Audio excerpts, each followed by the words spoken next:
So, in the eyes of some, I have committed the ultimate sin. And no, it was not dating my own cousin, but watching a live action movie from an anime. Not only that, but paying for it. As of late, probably some of you already know, the Knights of the Zodiac movie has released. Is it good? Is it bad? Well, let me tell you how it all started. This is kind of like a journey through the cosmos, if you will. It all started here. I just went for a walk with a couple of friends. One of my friends, her name is Karina. She is a huge Saint Seiya fan, and I'm not going to say that I'm the biggest fan either. Even though I did grow up with the series, but point is, we found the showing of Saint Seiya, Knights of the Zodiac, the live action movie of Saint Seiya. Look at this beautiful sky, this beautiful, gorgeous looking weather in which we are going to embark ourselves and experience this movie. Now, here's the thing: we have heard nothing good about the movie so far. We've only heard like a bunch of trash, and it doesn't, in my opinion, look super good. But I'm going to make the decision on my own. Like, we know we're not necessarily going in for maybe a good time, but we're gonna give it a chance. We're gonna be optimistic about it, because who knows, maybe every single critic out there is like wrong, and we end up actually loving the movie. Just know that that's where my mind is. Expectations super high? Not quite. But I'm going optimistic about it. I'm going with the intention of liking the movie. So a friend of mine, Karina, she's a huge fan of the Knights of the Zodiac, so we decided to go, and we hardly convinced everyone else to go with us, because they didn't know it, nor were they really looking forward to it. So we went to Atlanta, and let me tell you, this thing had only like 7 showings in the entire state. It was a journey. Like, you had to work for it. It was like taking the Ring of Power to Mount Doom. But we went to this little place called Atlantic Station. Entonces, ¿sabe cómo se llama Atlantic? Atlantic Station. Now, everything was going kind of according to the plan. The streets were a little desolate because no one would come and watch this movie at this time of day, or any day at all. Also, we had a little problem, because when we purchased the tickets, the stupid machine did not print the tickets. So los pinches caballeros. Sí es esta, ¿no? No mames, no hay nadie. So when we went to the people that were taking the tickets, they were like, where are your tickets? We're like, oh, the machine conveniently didn't print them. So we had to wait for the manager to come in, and it was a whole mess. Clearly, you can tell we were already not having like the best of experiences for this movie. And as soon as we walked into the movie theater, it was jam-packed with air. No one was there, and one of the seats had some weird amalgamation of bodily fluids, so we had to change seats. Aside from us, it was only one person in the back, and he was Mexican, I think. No, that's it. It was only 5 people in the theater, and we watched the Knights of the Zodiac. Now, just to recap what the original anime of Knights of the Zodiac is, or Saint Seiya, as many of you would know, it's the story of this orphan children. They're trained from children to adolescents into martial arts and everything, so they can protect Athena. And Athena is being reborn in a human, and eventually she will become the incarnation of Athena and protect the world from evil gods that want to take over. So that's the gist of it. And obviously we have that each kid is trained in an individual island to harness the power of the constellation that has chosen the kid.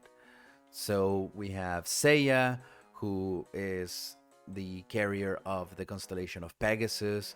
We have Iki, the carrier of Phoenix. We have Shiru, the dragon. We have Sean, Andromeda, and we have Yoga, or whatever his name is, from Swan. So anyways, we have a plethora of characters and a lot of different armors, and there's this tournament to win the golden armor so the golden warrior can protect Athena. So as you can already tell, there's a lot of things that are happening, characters, and it all revolves around this mystical world. So when I watched the trailer for the live action movie, I was worried that they were going to have everything being set in the modern world.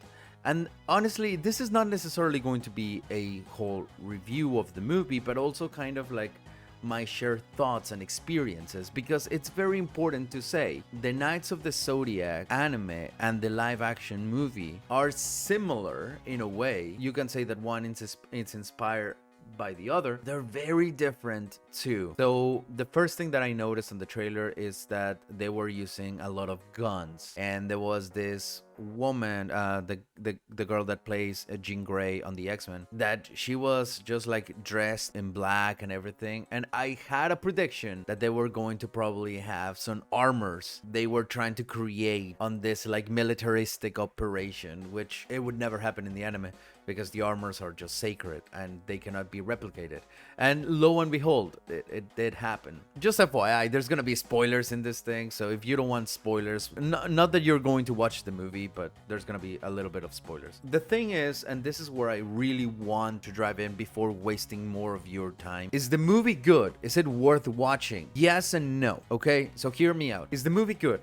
Yes, as a movie itself. We had two people that had never seen the Knights of the Zodiac before, and they truly enjoyed the movie, to the point that they would not necessarily watch it again, but watch the sequel if there was any. So the movie, and I agree with that, the movie was good as a movie.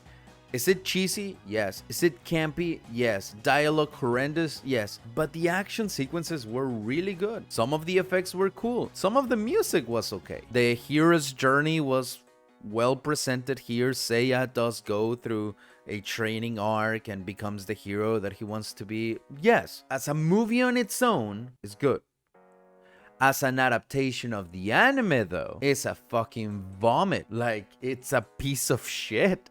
It's incredibly fucking disastrous. It insults the original anime in a lot of different levels. We have like the cosmos, which is like the force, the energy that surrounds you, that you hone through spirituality.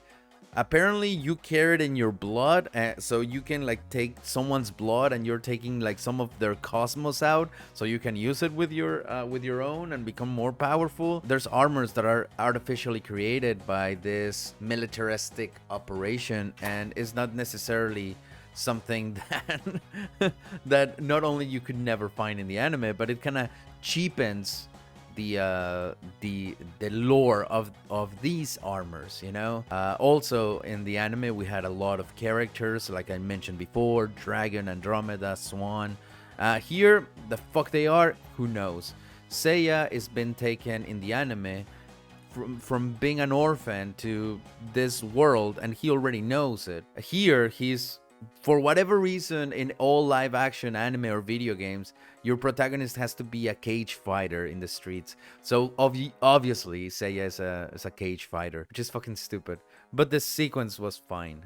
The action sequence, he can truly fight. Why is the movie as an adaptation bad, but as a movie on its own good?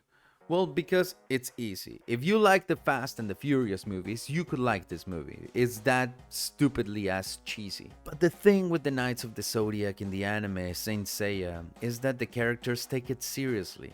They're not shy about it. And here we have a mix of they're trying to take aspects of the anime, the seriousness of the anime, and the mythical elements of the anime. But the problem is that they are being told, this story is being told by an American perspective. So there's a lot of humor that cheapens the lore that's happening, or there's comments here and there like, oh, what? You gotta be kidding me. You know, that type of thing. Yeah, I know in America, the audience is not used to that, or they wouldn't like buy it so easily. But that's not the case in Japan, and that's why in the anime works so well. It's because in the anime, they take their world seriously. I told you Sienna here is the reincarnation of the goddess Athena.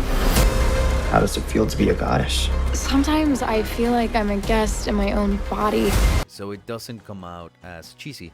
The movie if it respected and had the balls to kind of lean into their lore and respect it more, it would not be as cheesy as it is. Like it's like having meta modern humor in the Lord of the Rings. The Lord of the Rings works so well because everyone takes their word seriously. The world that they live in, it's an entity that they respect.